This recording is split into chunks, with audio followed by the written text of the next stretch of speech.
Praise the lord. ఒకరోజు ఒక pastor గారు ఒక యవనస్తుని ఇలాగ అన్నాడంట, ఈరోజు చర్చిలో ప్రేయర్ జరుగుతుంది, ప్రేయర్కి రమ్మంటే ఈ యవనస్తుడు అన్నాడు, నాకు టైం లేదు పాస్టర్ గారు అన్నాడంట. పోనీ పాటలు పట్టడానికి రావాయి అంటే నాకు టైం లేదు అన్నాడంట. పోనీ సువార్త చెప్పడానికి రావాయి అంటే నాకు టైం లేదు అన్నాడంట.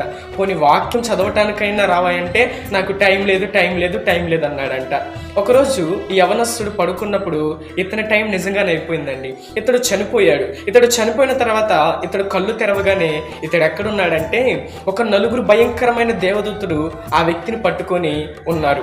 అయితే ఆ వ్యక్తి అంటున్నాడు, ఓహో నేను చనిపోయానా, అయితే ఇక్కడికి వచ్చిన తర్వాత నా కోసం దేవదూతల గది రావాల్సింది, వీరొచ్చారేంటని ఆ యొక్క భయంకరమైన దేవదూతల చేతిలో నుండి విడిపించుకొని అతడు ఎక్కడికి వచ్చాడంటే పరలోకపు గేటు దగ్గరికి వచ్చాడు.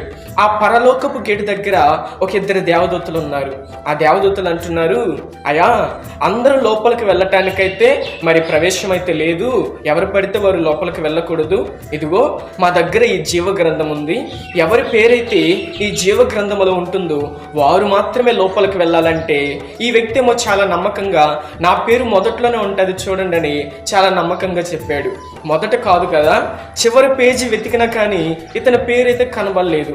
వాళ్ళు అంటున్నారు, అయ్యా నీ పేరైతే కనబడలేదు, మరి పరలోకానికి వెళ్ళే అవకాశం నీకు లేదంటే ఈ వ్యక్తి అంటున్నాడు, లేదు నా పేరు ఎందుకు రాయలేదు, అప్పుడప్పుడైనా చర్చికి వెళ్ళేవాడిని కదా, అప్పుడప్పుడైనా పాటలు పాడేవాడిని కదా, అప్పుడప్పుడైనా నీ ఉంటే నాకు చాలు యేసయ్యా అనే పాట కూడా పాడేవాడిని కదా, మరి యేసు ప్రభు వారు అందరి పేర్లు రాసినప్పుడు మరి నా పేరు ఎందుకు రాయలేదు, ఒకసారి నన్ను యేసు ప్రభు దగ్గరికి తీసుకెళ్ళండి నేను అడుగుతానంటే ఆ యవనస్తుడి గోల తట్టుకోలేక యేసు ప్రభు వారు న్యాయపీఠం మీద ప్రత్యక్షమైనప్పుడు యవనస్తుని తీసుకొని వెళ్ళారు. అయితే యవనస్తుడు అంటున్నాడు, యేసు ప్రభువా నేనేం చేశానయ్యా, అందరి పేర్లు రాసేవు, మేము అందరము కూడా పుట్టుకతో క్రైస్తవులు, అప్పుడప్పుడైనా చర్చికి వెళ్ళే వాళ్ళం, పాస్టర్కి తెలియకుండా ఎవరికి తెలియకుండా పాస్టర్ గారిని ఇంటికి పిలిపించి ఇంత కానుకలు కూడా ఇచ్చాను, మరి ఎన్నో చేశాను, చర్చిలో ప్యాండ్లు ఇచ్చాను, మరి ఎంత చేసినప్పుడు నా పేరు ఎందుకు రాయలేదు యేసు ప్రభువా అని అడిగితే యేసు ప్రభు వారు ఏమన్నాడు తెలుసా, అయ్యా అందరి పేర్లు రాయటానికి నాకు టైం ఉంది కానీ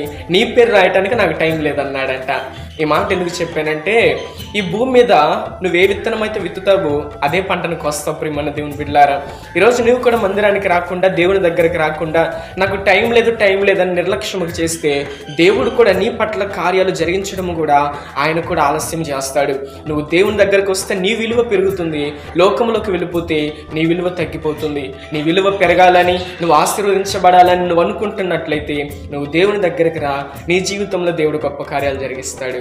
ఆమేన్.